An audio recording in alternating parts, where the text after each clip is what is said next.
안녕하세요. 하루를 여는 하늘의 귀한 양식 만나방송의 박정현 목사입니다.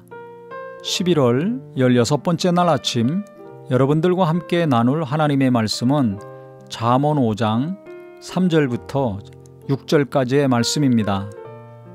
대저 음녀의 입술은 꿀을 떨어뜨리며 그 입은 기름보다 미끄러우나 나중은 쑥같이 쓰고 두 날 가진 칼같이 날카로우며 그의 발은 사지로 내려가며 그의 걸음은 스올로 나아가나니 그는 생명의 평탄한 길을 찾지 못하며 자기 길이 든든하지 못하여도 그것을 깨닫지 못하느니라 그랬습니다. 이 5장은요, 결혼한 경우는 자기 아내를 성실하게 대해야 되고 사랑하는 것을 언급하고 있고요. 결혼하지 않은 자녀라면 자기 몸을 거룩하게 보존하고 지켜야 될 것을 교훈하고 있습니다. 이 오늘 본문의 말씀에서는 음녀의 입술은 꿀을 떨어뜨리며 그랬습니다. 꿀보다 더 단 게 없죠. 매우 달콤하고 또 그의 입은 기름보다 미끄럽다 했습니다.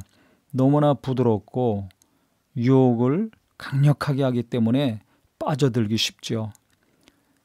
오늘 이 말씀을 보면서요, 이게 음녀 얘기지만 이 음란한 문화가 생각이 났습니다. 이 시대에 음란한 것들이 눈만 뜨면 여기저기서 계속해서 유혹하죠. 학생들도 컴퓨터를 통해서 공부를 많이 하는데요. 시도 때도 없이 음란한 만화나 영상이나 하는 것들 쉽게 접할 수가 있습니다. 어른들은 말할 수도 없죠. 그런데 그 유혹이 오늘 말씀처럼 대단히 강합니다. 너무 달콤합니다. 특히 어린 청소년들 이 유혹을 이겨내기가 어렵죠. 그러면 어떻게 되겠습니까? 제가 생각할 때는 가정이 건강해야 된다고 생각을 합니다.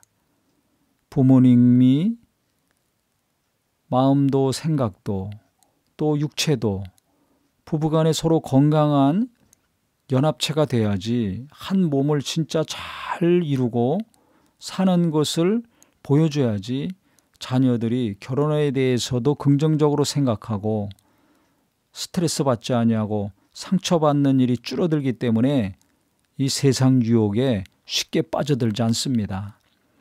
부부간에 계속 다툼이 있거나 또 부모님 때문에 자녀들이 계속 스트레스 받고 상처받으면 이 아이들이 세상 유혹에 그냥 빠져들어가기 쉽습니다.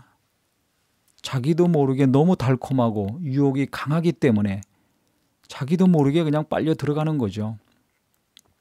그래서 자녀들 보고 뭐라고 할 것이 아니라 이것이 내 탓이다라고 생각해서 부모님이 내가 신앙생활도 좀 더 건강하게 하고 제대로 하고 부부간의 관계도 배우자 탓만 할 것이 아니라 서로도 한 마음 한 뜻 한 몸을 이루려고 노력을 해야 될 것입니다.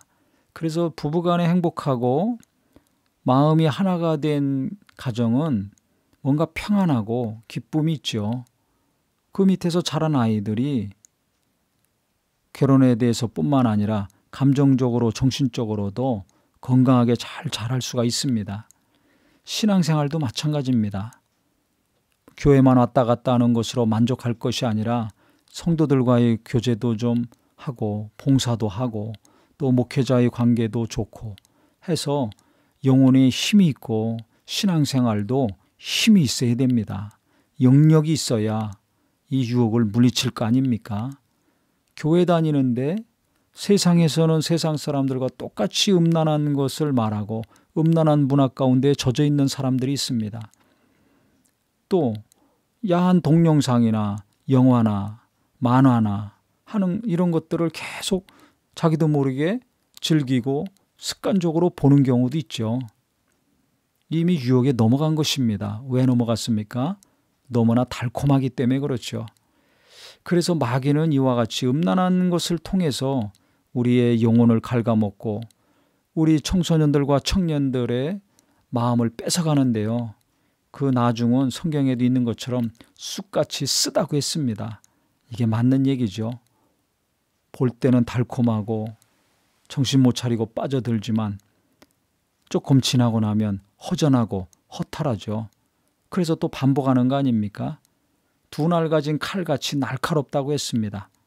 상처를 주고 아픔을 줍니다. 나중에는 그 발은 사지로 내려가며 그 걸음은 수월로 나아가나니 그 생명이 평탄한 길을 찾지 못하며 자기 길이 든든하지 못하다고 했습니다.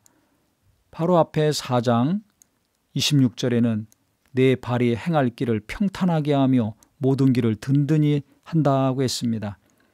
옳은 길, 바른 길을 보고 가면 평안하게 되고 든든하게 되는데 이 음란한 것에 빠지고 달콤한 것에 빠지고 쾌락에 빠져 살면 평탄한 길을 찾지도 못하고 자기 길이 든든하지 못해진다는 것입니다. 이걸 깨닫지도 못한다는 겁니다. 진짜 망하는 불쌍한 길을 가는 자가 되는 거죠. 그래서 우리 부모님들부터 내가 어떤 달콤한 유혹에 빠져 있는가, 어떤 쾌락에 빠져 있는가 빨리 깨닫고 돌이켰으면 좋겠고요. 우리 자녀들도 하나님의 은혜 가운데 계속 기도함으로 이들이 음란한 문화에 빠져들어가지 아니하고 빨리 벗어나서 하나님과의 관계도 온전해지고 부모님과의 관계도 온전해지고 또 믿음의 성도들, 친구들과의 관계도 건강하게 잘 이루어져서 바른 길, 옳은 길을 스스로 보고 그 길로 계속 한 걸음 한 걸음 나아갈 수 있는 귀한 자녀들이 되기를 예수님의 이름으로 축원합니다. 하나님 아버지, 우리가 자녀들을 위해서도 내가 거룩하게 살아야 되겠구나, 바른 길을 가야 되겠구나 다시 한번 결심하게 하여 주시옵소서. 부모가 거룩해야 자녀도 거룩하다고 했습니다. 부부간의 관계도 좋아져서 행복한 가정, 건강한 가정을 이루게 하여 주시고 신앙생활도 예배만 하고 끝날 것이 아니라 성도들과의 관계, 또 목회자와의 관계, 봉사하는 분들과의 관계도 두루두루 좋고 평안해서 건강한 영혼이 되게 하여 주시옵소서. 그래서 죽은 믿음이 아니라 살아있는 믿음을 통하여서 가정에도 하나님의 평안과 지켜주심이 든든하게 계속될 수 있도록 우리 모든 가족들 날마다 주님이 보호하여 주시옵소서. 음란한 영들은 떠나가고 거룩한 영들로 우리 자녀들과 부모님들을 지켜 주시옵소서. 예수님의 이름으로 기도합니다. 아멘.